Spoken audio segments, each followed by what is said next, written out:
Janard Trust here. In this video, I am going to provide a detailed breakdown of Section 899, which is America's tax on foreign investors, right?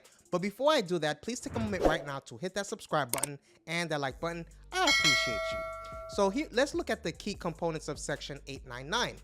We have targeted foreign taxes, right? Section 899 specifically targets countries that impose UTPRs, that's the OECD Pillar 2, DSTs, DPTs, any other extraterrestrial, discriminatory, or targeted taxes that disproportionately impact U.S. persons as identified by the Treasury Department. So Section 899 is designed to directly counteract foreign tax regimes that the U.S. deems unfair, specifically digital services taxes, diverted, profit taxes, and the OECD's Pillar 2 under tax profit rule. So basically, here's how it works. There's the automatic classification of certain taxes as unfair.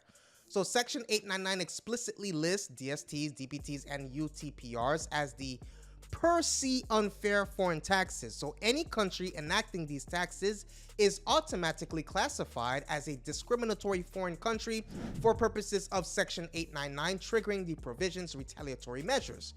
There's broader discretion of Treasury, right? So beyond automatic triggers, Section 899 gives the Treasury Department authority to designate other foreign taxes as unfair if they are extraterrestrial, discriminatory, or enacted with the stated purpose of disproportionately burdening U.S. persons or companies. There's the retaliatory tax increases. So once a country is designated as imposing unfair foreign taxes, Section 899 imposes higher U.S. taxes on applicable persons, whether it's corporations, governments, and individuals from those countries. So the increase is 5 percentage points above the statutory rate in the first year, rising by 5 points each year, up to a maximum of 20 percentage points. So this applies to both withholding and non-withholding taxes, and it overrides any lower rates provided by existing tax treaties. So there's the enhanced BEAT aspect of it, the super BEAT. So Section 899 intensifies the base erosion and anti-abuse tax, also known as BEAT, for U.S. subsidiaries of multinationals from targeted countries, broadening its scope and raising the applicable tax rate, further increasing the U.S. tax burden on these entities. There's no executive discretion for per se unfair taxes. For countries enacting DSTs, DPTs, or UTPRs, the application of Section 899 is automatic and does not require further executive action, making the penalty swift and predictable. There's also the intent of policy, right? The provision is designed both as a penalty and as a negotiating tool, pressuring foreign governments to repeal or avoid enacting such taxes by making U.S. investments less attractive for their residents and entities. There's the two-pronged regime, so the provision operates through two main mechanisms. There's increased U.S. taxes on applicable persons, which is basically imposes additional, income tax and withholding charges on payments to individuals, corporations, foundations, and governments that are tax residents of discriminatory foreign countries. The increased tax applies even if existing tax treaties provide a lower rates, effectively overriding treaty reductions. There is enhanced base erosion and anti-abuse tax, right? That's the super BEAT. So Section 899 introduces a significantly tougher version of the base erosion and anti-abuse tax BEAT, known as the super BEAT, specifically targeting U.S. subsidiaries that are more than 50% owned by entities from countries imposing unfair foreign taxes, okay? Now, basically, here are the key changes and impacts, right? There's the removal of thresholds. The super BEAT eliminates the standard 500 million gross receipts threshold and the 3% base erosion percentage test, which previously limited BEAT's application to large multinational groups with substantial related party payments. As a result, many smaller U.S. subsidiaries of foreign firms previously outside BEAT scope will now be subject to the super BEAT if owned by an applicable person from a targeted jurisdiction. In regards to the higher BEAT rate, the super BEAT increases the tax rate from the current 10% to 12.5%, raising the minimum tax burden on affected subsidiaries. There's the expanded definition of base erosion payments. So the range of payments considered base erosion payments is broadened, right? Which now includes payments already subject to U.S. withholding tax, payments that would be base erosion payments but are required to be capitalized, payments previously excluded under the service cost method or those made at cost, fewer exclusions and credits, right? So exclusions commonly used to reduce BEAT exposure, such as for certain services or payments already taxed, are removed under the Super BEAT. So there are greater limitations on using credits to offset BEAT liability. There's going to be also increased withholding on dividends. So dividends paid by the U.S. subsidiary to its foreign parent in a discriminatory foreign country will face increased U.S. withholding tax rates, potentially up to 50%, even if a tax treaty would otherwise provide a lower rate. Now, here are the practical consequences of this approach, right? Again, we talked about it a little bit, but we're going to go a little bit deeper into it as far as the broader application.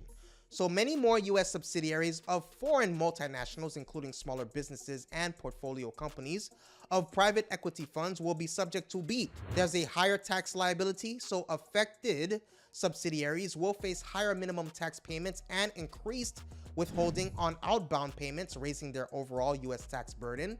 There's reduced planning flexibility, so the removal of exceptions and expanding payment definitions narrows opportunities for tax-efficient structuring and increases compliance complexity. There's the potential deterrent effect. So these changes are intended to discourage foreign jurisdictions from imposing taxes that disproportionately target U.S. firms by making U.S. operations less attractive for companies based in those countries. There's an escalation of tax rate increases, so the additional tax rate starts at 5 percentage points above statutory rates in the first year, basically increasing by 5 percentage points each subsequent year, up to a maximum of 20 percentage points. For example, a 30% withholding tax could rise to 35% in the first year and eventually reach 50%. And then, there's the scope and exemptions, right? So US-owned foreign corporations may be excluded from Section 899 scope because the provision is primarily designed to target foreign entities that are controlled by residents of countries imposing unfair foreign taxes on U.S. businesses rather than penalizing entities that are majority owned by U.S. persons. Specifically, a foreign corporation is considered U.S. owned if more than 50% of its voting power or value is held directly or indirectly by U.S. persons, as described in Section 904H6. So this exclusion serves several purposes, right? It protects U.S. shareholders. The carve-out helps, insulate widely held multinational companies with significant U.S. shareholder bases from retaliatory tax increases, even when those U.S. investors do not control the business or own significant interests individually. It avoids double penalty, so it prevents U.S. persons from being penalized for owning foreign corporations that might otherwise fall within Section 899's reach simply due to their jurisdiction or incorporation, even if their operations and economic interests are closely tied to U.S. stakeholders.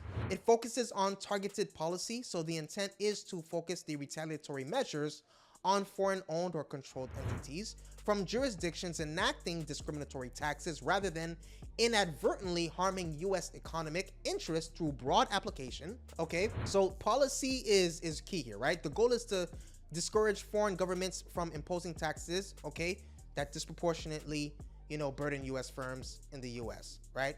Economic analyses warn of potential negative impacts, including reduced foreign direct investment, lower U.S. capital stock, and depressed asset prices.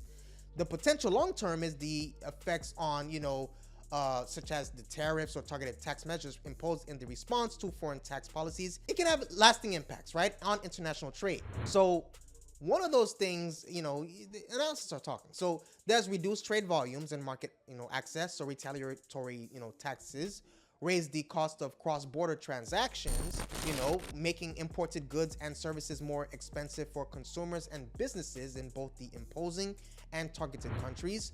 US exporters, particularly in sectors like manufacturing, agriculture, and energy, often lose market share abroad as foreign consumers face higher prices for US goods due to retaliation. There's disrupted supply chains and increased costs, so higher tariffs and retaliatory taxes disrupt established global supply chains, forcing companies to seek alternative suppliers or markets, often at higher costs.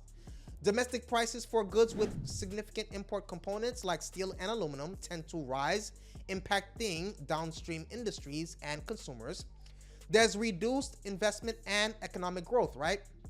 Uncertainty and higher costs associated with trade wars and retaliatory taxes discourage business investment for both domestic and foreign. Studies indicate retaliatory measures can lead to lower productivity, reduced capital stock, and ultimately slower economic growth over the time. The currency effects, it basically can contribute to depreciation of the domestic currency, which may offset some harms to exporters but can increase import costs and inflation. There's also a risk of global recession, right? So escalating retaliatory measures, especially between major economies, raise the risk of global recession by dampening trade, investment, and economic sentiment. There's the sectorial and distributional impacts. So the negative impacts are concentrated in export-heavy sectors, agriculture, automotive, manufacturing as an example, with small producers and manufacturers basically often hit the hardest. Governments may attempt to offset losses like basically direct payments to affected farmers, but this adds fiscal costs and can distort market incentives. So that's what I have for you today. Please take a moment right now to hit the subscribe button and the like button.